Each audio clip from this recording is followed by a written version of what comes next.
voir le problème demain. Vous avez une génération entre les deux.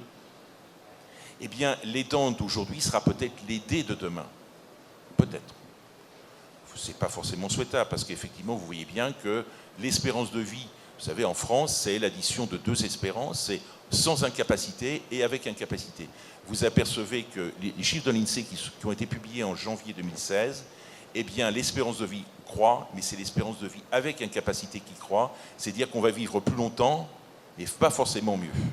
Donc on voit bien qu'aujourd'hui, on est dans un débat où on va vivre plus longtemps, certes, mais avec des vraies incapacités, mais peut-être moins importantes que celles qu'on aurait pu avoir avant.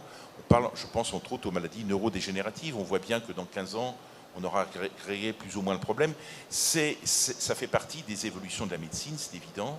Et qu'aujourd'hui, le couple aidant-aidé, c'est quelque chose qui apparaît dans les entreprises en disant, vous avez, alors les chiffres sont très clairs, 4,3 millions d'aidants pour les personnes âgées, vous en avez 47% qui sont en activité professionnelle. Et ceux-là, eh bien, ils ont une espérance de vie qui commence à décroître, ils sont plus affaiblis que les aidés, parce que la durée de vie d'une personne aidée, d'une certaine façon, avec incapacité, c'est 4 ans. Donc cette personne qui va s'occuper au quotidien, eh bien, elle va s'affaiblir, aussi bien sur le plan de la santé que psychiquement, parce que ça va être difficile de vivre ça. Et c'est ce sujet-là où il faut faire aussi de la prévention en disant comment on va vous aider dans la société. Et c'est le rôle de l'entreprise. Vous voyez, l'entreprise va dire, c'est pas forcément mon rôle, parce que ça fait partie aussi du bien-être. Vous savez, ça fait partie des sujets du bien-être au travail qui fait partie fondamentalement d'un équilibre de vie. On en parlait tout à l'heure. Merci, Monsieur Cupec. Je vais donner la... Oui, Monsieur Joël de René, vous vouliez réagir. Juste en 2 minutes, réagir sur ça. Je crois que ce qui est important dans ce qui vient d'être dit, c'est qu'en fait, ça distingue ce que l'on pourrait appeler l'âge calendaire et l'âge biologique. Ça veut dire qu'on dit, les gens seniors, c'est au-dessus de tel âge. Il y a des gens de 80 ans qui se sentent 60 ou même 55. J'en connais plein.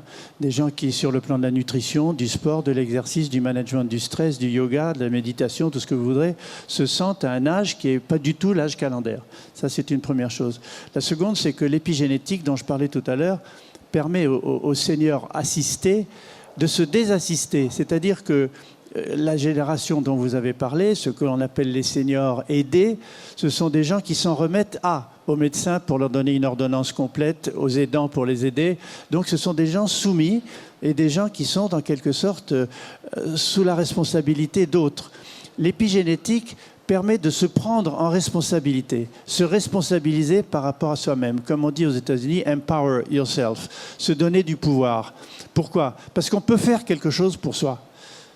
Et dès le moment où on se donne du pouvoir pour faire quelque chose sur soi, on prend le pouvoir sur soi, sur sa vie, sur beaucoup d'autres choses.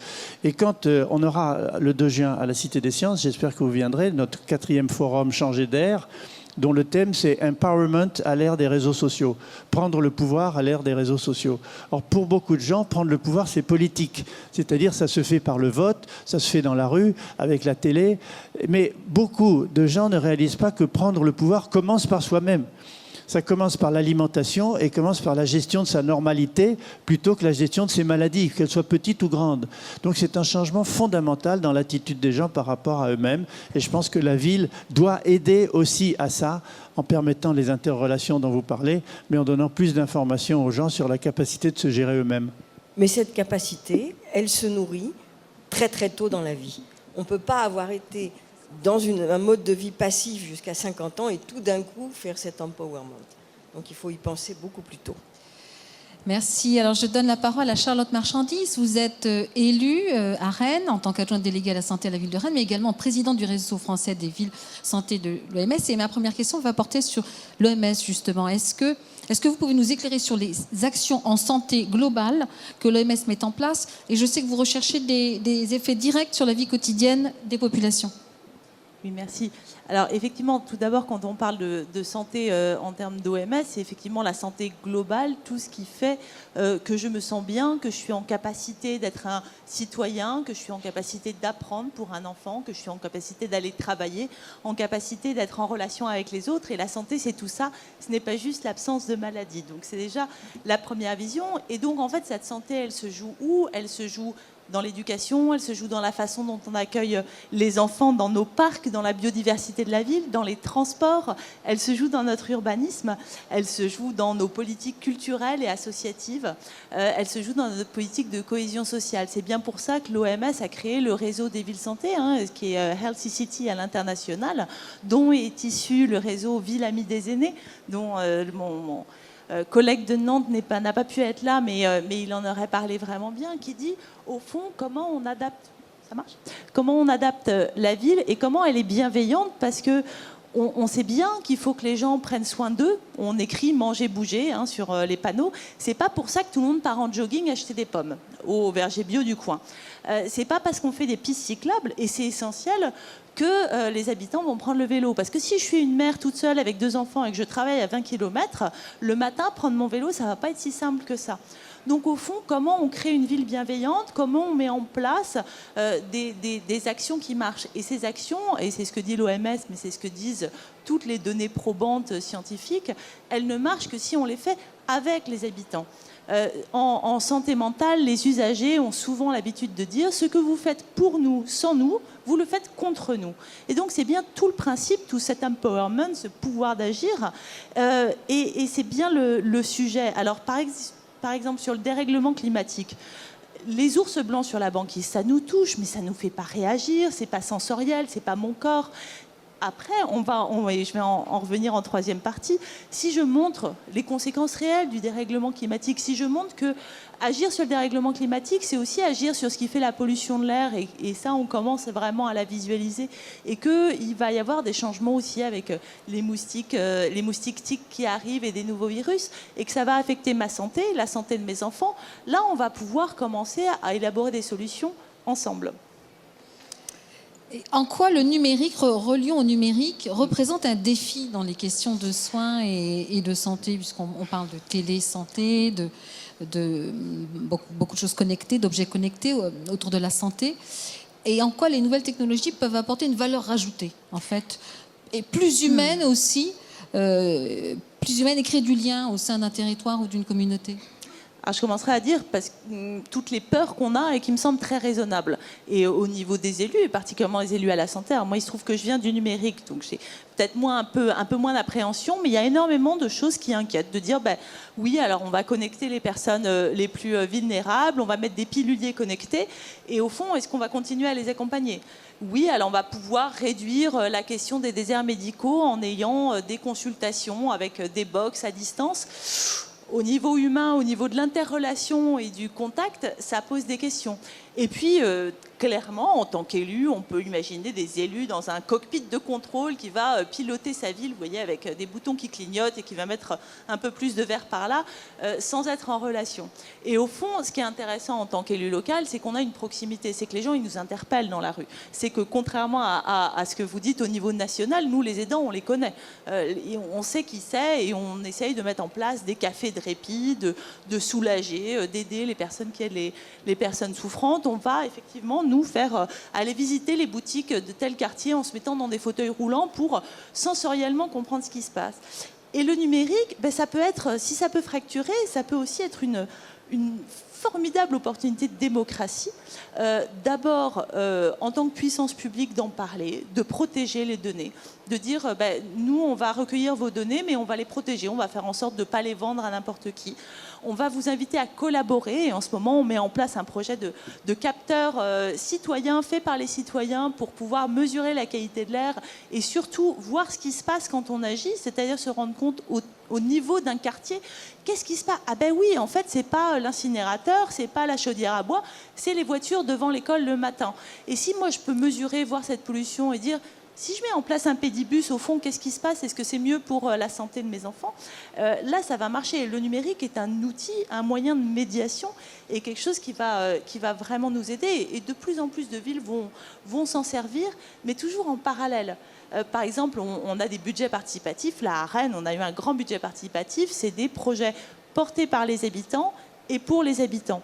Il y avait une plateforme numérique, c'est drôlement pratique, mais il y avait aussi des boîtes dans les mairies de quartier pour pouvoir aller écrire moi je veux une piste cyclable, moi je veux un poulailler, moi je veux un four à pain solidaire, parce que au fond, et ce qu'on a vu, et ce qui était assez exceptionnel, on a eu 1000 projets. On espérait en avoir 200. On a eu 1000 projets déposés. Et ces projets, ils parlaient de mobilité, ils parlaient de respiration, ils parlaient de vivre ensemble, ils parlaient de solidarité. Et ensuite, on a eu 7000 votants. C'est 3% de notre population, plus de 3%, qui a voté. Alors là, avec le numérique, parce qu'on a donné un budget de 3,5 millions aux habitants, et il fallait choisir des projets. Et donc, avec 3,5 millions, je choisissais parmi les projets sélectionnés. Et ça, effectivement, avec une urne classique, on ne pouvait pas le faire. Alors, numérique, oui, allez-y. On a bien compris, effectivement, vous rejoignez ce que disait M. Derenay, c'est-à-dire un des avantages, c'est de mesurer en temps réel son action sur son environnement et de faire partie, en tant qu'organisme, cellule, partie d'un tout, cette idée systémique dont vous parliez, M. Joël Derenay.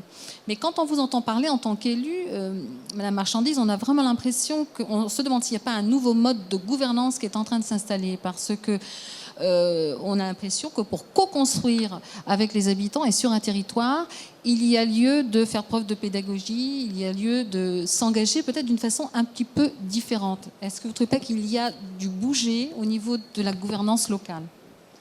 Des gouvernances locales. Je pense qu'il y a énormément de choses qui changent au niveau des gouvernances locales. D'abord parce qu'on peut être plus transparent, parce qu'on le dit plus, parce qu'il y a aussi effectivement des nouveaux élus qui viennent d'autres milieux, qui n'ont pas fait tous Sciences Po, l'ENA, et puis un élu local, et puis des habitants qui ont aussi envie de reprendre, qui interpellent peut-être plus facilement. On est moins dans une situation descendante, même si sur l'éducation, on a encore un peu de boulot, mais on commence à être plus, et on change la gouvernance. Mais le premier pas, et qui est difficile, c'est de lâcher le pouvoir. C'est de se dire, tiens, est-ce que je peux faire confiance ? Et à quel niveau ? Et c'est quoi le cadre de notre discussion ? Parce qu'au fond, quand on lance un budget, on dit, il y a 3,5 millions, c'est les habitants qui décident. Ah oui, mais j'ai un cadre politique. J'ai été élu sur un projet, et au fond, si c'est un projet de mur pour séparer un quartier d'un autre, ça ne va pas le faire.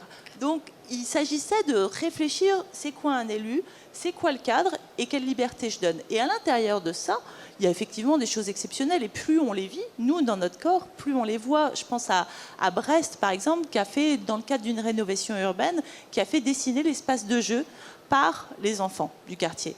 Et alors, ils ont dessiné des espèces de grandes carottes multicolores, et ça a été construit. Et c'est là, et c'est vraiment ce feedback, c'est aussi montrer que c'est vrai, qu'on n'a pas juste concerté pour concerter, et puis on fait ce qu'on veut, c'est qu'on a vraiment fait quelque chose. Ils l'ont vu, ça a été construit dans l'espace public, et c'était il y a 10 ans. Et 10 ans après, ces enfants-là, c'est des citoyens qui sont impliqués de façon exemplaire, et c'est ça qui marche. Et du coup, les élus font de plus en plus confiance, et c'est voilà, chacun lâche un peu, chacun construit un peu, et on avance, et je pense qu'on est à l'aube d'une révolution dans la gouvernance des villes, oui. Une sorte de pouvoir partagé, puisque si M. Joël Derenay parlait tout à l'heure de « empower yourself », si on laisse effectivement les habitants aussi co-construire et faire des propositions, ça veut dire aussi qu'il faut peut-être lâcher une certaine conception aussi du pouvoir des politiques. Cette table ronde s'achève, mais je voulais peut-être questionner le public et voir si, au niveau du public présent, physique, des questions émergeaient par rapport à tous ces thèmes qui ont été évoqués par nos panélistes. Je suppose qu'un micro circule.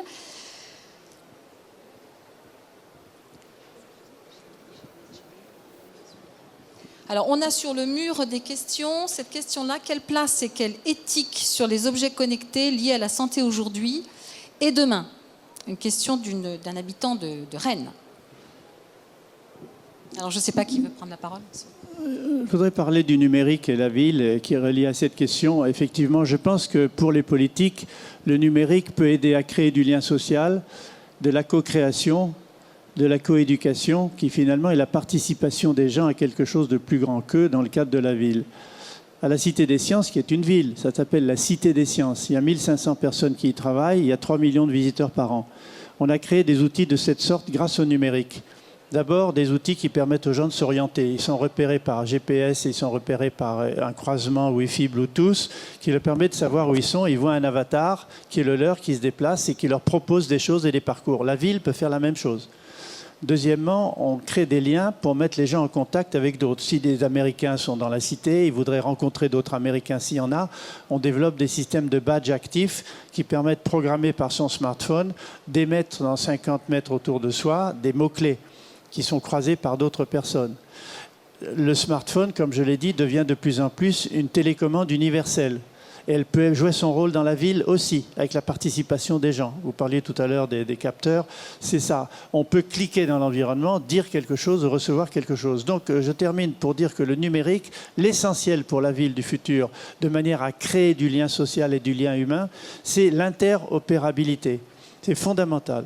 Si on reste dans un endroit où on ne peut pas avoir la Wi-Fi, dans une gare, sans être obligé de payer, on ne peut pas avoir la Wi-Fi dans un café sans être obligé de payer, on est à côté complètement de l'utilisation du numérique pour le rapprochement des gens et leur participation.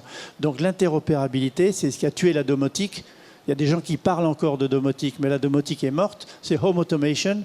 L'automatisation du domicile, c'est grâce à l'interopérabilité du TCP/IP d'Internet, de la Wi-Fi, de Bluetooth et du smartphone. Donc c'est interopérable, donc commun et standard. Eh bien, la ville, je ne sais pas quel est le terme de domotique qui pourrait s'appeler la ville, l'urbatique, j'en sais rien, mais ça veut dire qu'il faut penser global, système, et que le numérique est fait pour rapprocher les gens. Alors, Madame Charlotte Marchandise, l'interopérabilité, ça vous fait réagir? Alors, l'interopérabilité, non, moi, c'est vraiment la place de la ville et dans ce sens de sécurité et d'éthique. Au fond, demain, je suis connectée et puis on va me dire si j'ai bien marché, je vais pouvoir me monitorer, mais qui d'autre va pouvoir me monitorer? Est-ce que ma mutuelle va pouvoir dire « Oh là là, mais vous n'avez pas marché vos 3 km et je vais vous mettre un malus ». Donc, quand on parle d'éthique, c'est aussi toute cette question-là. Et puis, je dirais, sur nous, notre urbanisme, on met de la santé dans notre urbanisme, on fait des smart cities, on met de la connexion. Là, on réfléchit, est-ce qu'on met la 3G dans le métro ou pas? Mais est-ce que j'ai le droit de me déconnecter?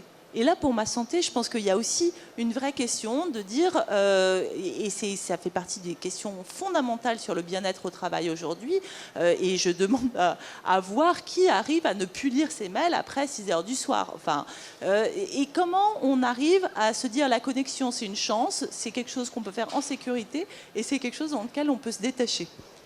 Madame Dolto, vous réagissez également. On voit bien comment, effectivement, tout le numérique nous propose une redistribution, une nouvelle façon de penser les relations entre les humains. Et en même temps, on voit bien déjà, quand on voit des groupes humains où chacun, au lieu d'être ensemble, regarde son smartphone, comment ça peut devenir, comme tous les outils dans les mains des humains, le pire, alors que ça peut être le meilleur. Mais il y a une chose qu'on ne peut pas oublier, c'est que le mammifère humain a besoin de rencontres avec d'autres humains. Et ça, rien ne le remplacera jamais. Donc il faut faire attention que le numérique reste bien cet outil d'humanisation qui nous permet effectivement de faire beaucoup plus de choses, mais qui ne nous dégage pas de nos responsabilités. J'imagine que tous vous vous êtes retrouvés un peu agacés devant des téléphones qui vous disent tapez ci, tapez ça, et vous dites mais je voudrais tellement parler à un humain qui me dirait voilà ce qu'il en est, madame, monsieur, etc. Et ça, il ne faut pas l'oublier parce que ça se déshumanise facilement un mammifère humain, et quand ça se déshumanise, eh bien, il y a beaucoup de violence et de pulsions. Ça ne suffit pas d'être né d'un homme et d'une femme pour se développer comme un humain, il faut être humanisé, et il faut que ce processus d'humanisation soit tout le temps remis en jeu pour que l'humain rechoisisse tout le temps ses valeurs d'humanité à chaque moment. Et ça, c'est pas donné, et je crois que si on l'oublie trop, on ira vers la barbarie. Une autre question sur l'aptonomie. Je pense que Catherine Dolto, ça devrait être pour vous. L'aptonomie est-elle engagée dans la prise en charge du handicap mental, en particulier chez l'enfant? Oui. Bon, comme ça, je pense que ce serait un développement tellement long que je ne peux pas le faire ici, je prendrais trop de temps. Mais oui. Bien, autre question parmi le public, peut-être, avant que... Monsieur, oui. Vous avez un micro circule.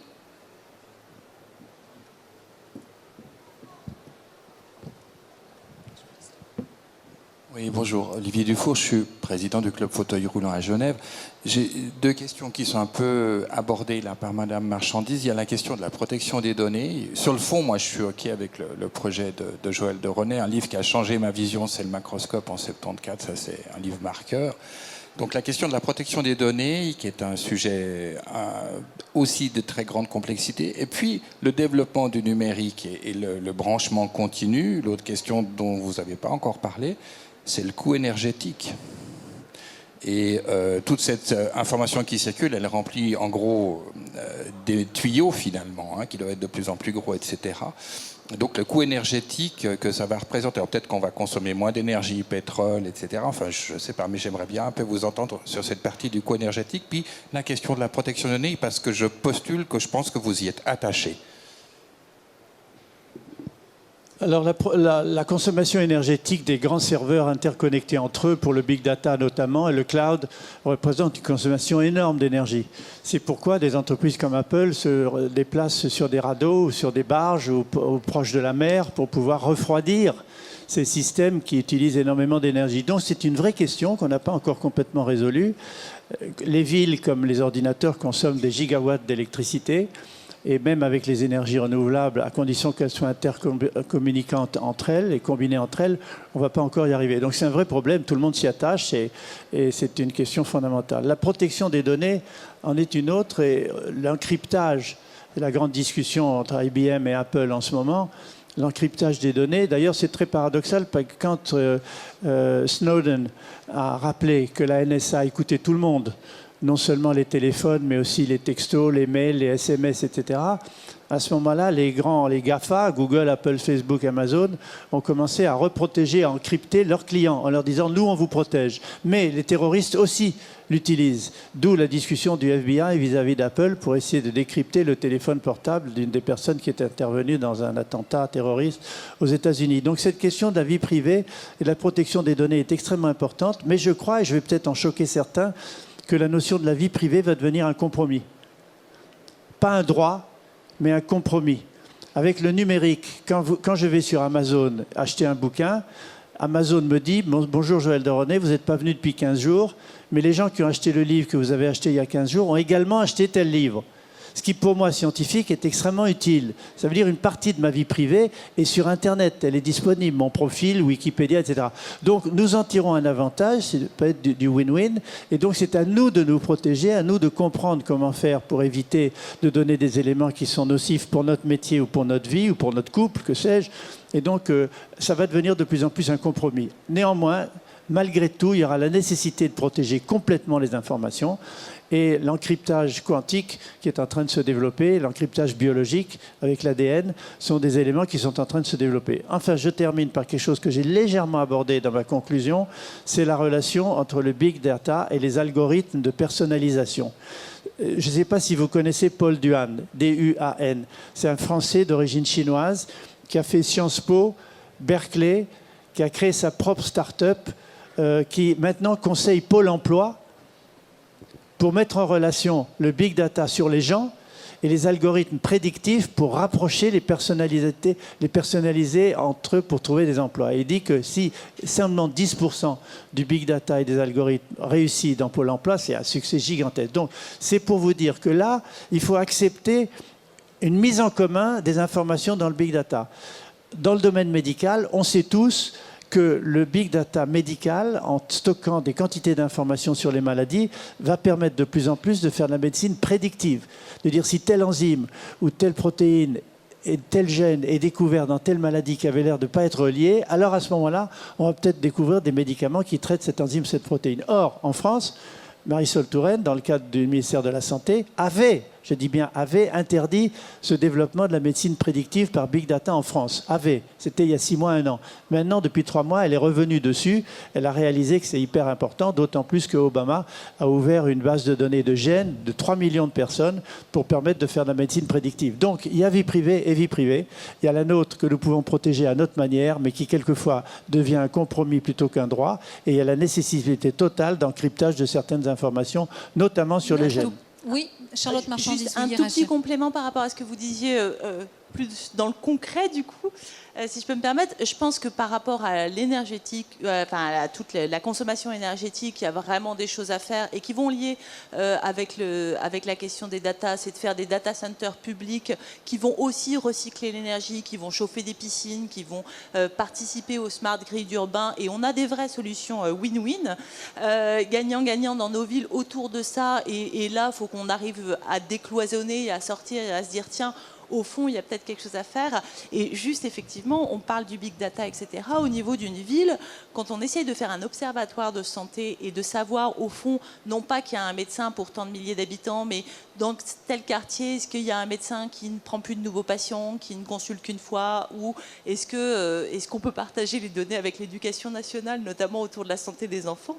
C'est un casse-tête pas possible. Et il y a des chercheurs dans nos villes qui font des recherches épidémiologiques ou des recherches sociologiques extraordinaires, et on n'a pas, c'est vraiment une lutte qu'on a, on n'arrive pas à partager ces données.